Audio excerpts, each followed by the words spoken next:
It was supposed to be just another night on the lake. My brother and I had done 100 times before. Pack some gear, grab a cooler, drive out past the highway until the road gives up to dirt and pines. It was our way to clear our heads, to fish under the stars, and get away from the noise of everything. That night, the air felt different.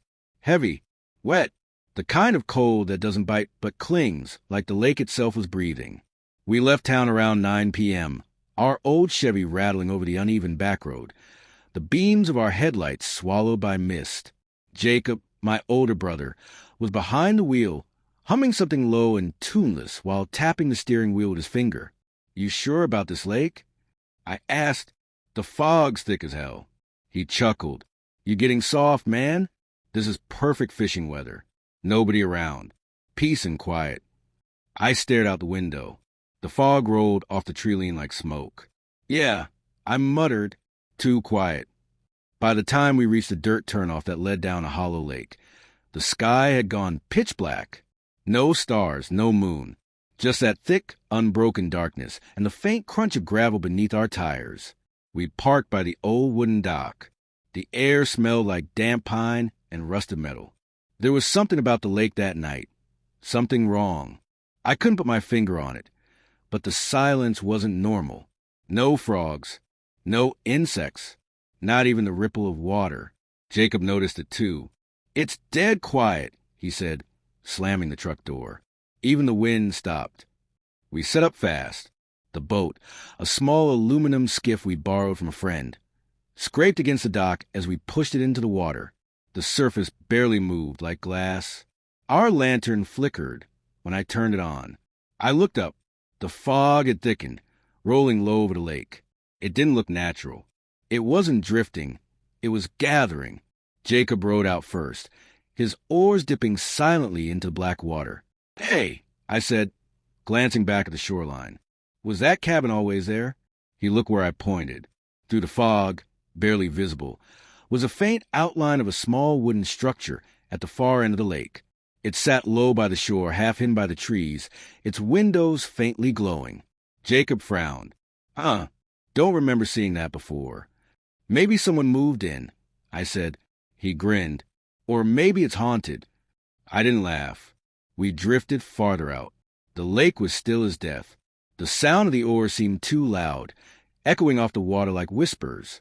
Every now and then I swore I heard something, a soft splash, like something breaking the surface far away. At one point, I turned on my headlamp and swept it across the water. For a split second, I thought I saw movement, a shape just under the surface, gliding beneath the boat. "Did you see that?" I whispered. Jacob looked over his shoulder. "See what?" "Something under us." He shined his flashlight into the water. Nothing but black. The beam didn't reach the bottom. It didn't reach anything. "Probably a fish," he said, shrugging. "Relax." But my stomach wouldn't. We fished in silence for almost an hour. No bites. No sound. Just fog curling tighter around us until even the shore disappeared. The world felt smaller, compressed, like we were the last two people alive. Then, faintly, a sound broke through. Music. It was soft, distant, like an old record playing somewhere in the fog. A slow, crackling tune, something from another time. Jacob froze, his hand on his reel. "You hear that?" "Yeah," I said quietly. We both turned toward where the cabin had been. Through the haze, that faint glow was still there, and now I could see movement. Shadows passing in front of the windows. "Looks like a party," Jacob joked, though his voice didn't sound sure. "Out here? At midnight." He shrugged, but I saw the way his jaw tightened. The song grew louder. It wasn't coming from a speaker. It was warped, uneven, like it was coming from an old phonograph.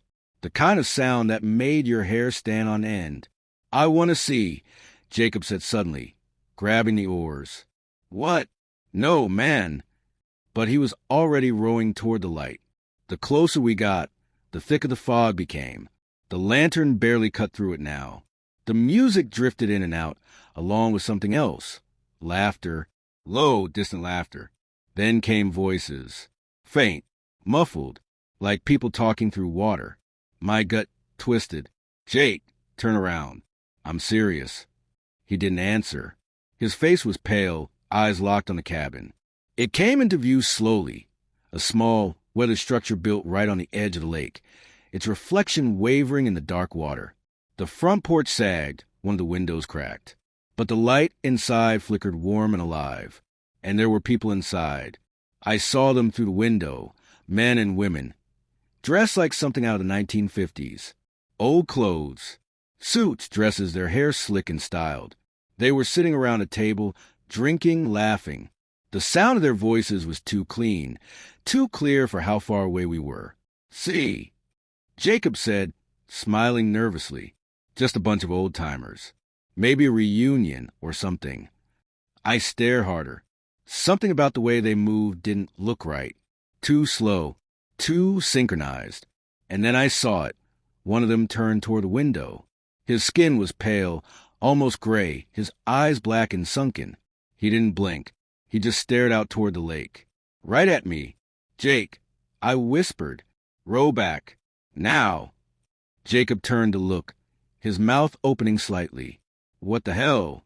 The man raised his hand. Not a wave, but to point, straight at us. Then, as if on cue, the light inside the cabin went out. The music stopped. Everything went silent. We froze. I could hear the creak of the boat, my heartbeat pounding in my ears. Jacob fumbled for the lantern, his hands shaking. Where's the shore? I can't see the damn shore. Just row. Anywhere. The water splashed as he dug the oars in, but the fog was everywhere now, swallowing everything. Then came the sound of footsteps on wood, slow, deliberate creaks, like someone walking across that porch. Jake. He stopped rowing. We both stared toward the cabin.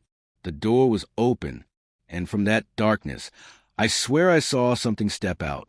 A silhouette, tall, uneven, moving in short, jerking motions, like it hadn't walked in a long time. It stopped at the edge of the dock. Then it stepped into the water. The sound it made wasn't a splash. It was like something heavy dragging through mud. Oh my God! I whispered. Jake! He didn't wait. He threw his weight into the oars, pulling hard, the boat rocking violently. I looked back. The shape was gone. The surface of the water rippled slowly, widening. We didn't stop until the boat slammed into something. Wood. The dock. We scrambled out, tripping over the ropes and cooler, slipping onto the wet planks. I turned around, flashlight shaking my hand. The fog behind us moved, like something was pushing through it. Jacob grabbed my arm. Go! We ran for the truck, boots slapping against the muddy ground. The sound of water followed us, sloshing, dragging. I dared one look back. Through the mist, by the edge of the lake, I saw a figure standing where the cabin had been. Not one, not two, a dozen, all facing us, all still, and for a split second, just before we reached the truck, I realized something impossible. The cabin wasn't there anymore, only water. We didn't speak the entire drive home. The wipers squealed across the windshield, pushing aside the drizzle that started just as we left Hollow Lake. Every few minutes, Jacob would check the rear-view mirror, his jaw locked tight, his knuckles white on the steering wheel. The fog had followed us partway down the road before thinning out. But even when it was gone, I swear I still saw movement in the shadows between the trees. Figures standing by the roadside, barely visible in the beam of the headlights. When we finally hit pavement again, it was like the world started breathing. The sound of frogs, crickets, even the wind returned. Still, I couldn't shake the feeling that something was off. Jacob pulled up outside his place, a small, one-story cabin near the edge of town. We sat there for a while, neither of us moving. What the hell was that? He finally whispered. I shook my head. You saw them too, right? The people? He swallowed. Yeah, but there was no cabin when we left, just a lake. We both turned back toward the road. The fog was gone, just the empty night and the quiet hum of the engine. I don't ever want to go back there, he said. I nodded. We won't. This story sent chills down your spine. Don't forget to like, subscribe, and turn on the bell. Because every night on DW Dread, another story drags itself in the dark. If you saw your missing brother's face staring back at you from inside that cabin, would you step closer or run? Do you believe water can hold memories? Or something worse? Have you ever gone night fishing and felt like you weren't alone on the water? What would you do if you found a cabin full of people who shouldn't be alive? Could you sleep after hearing footsteps under your floorboards?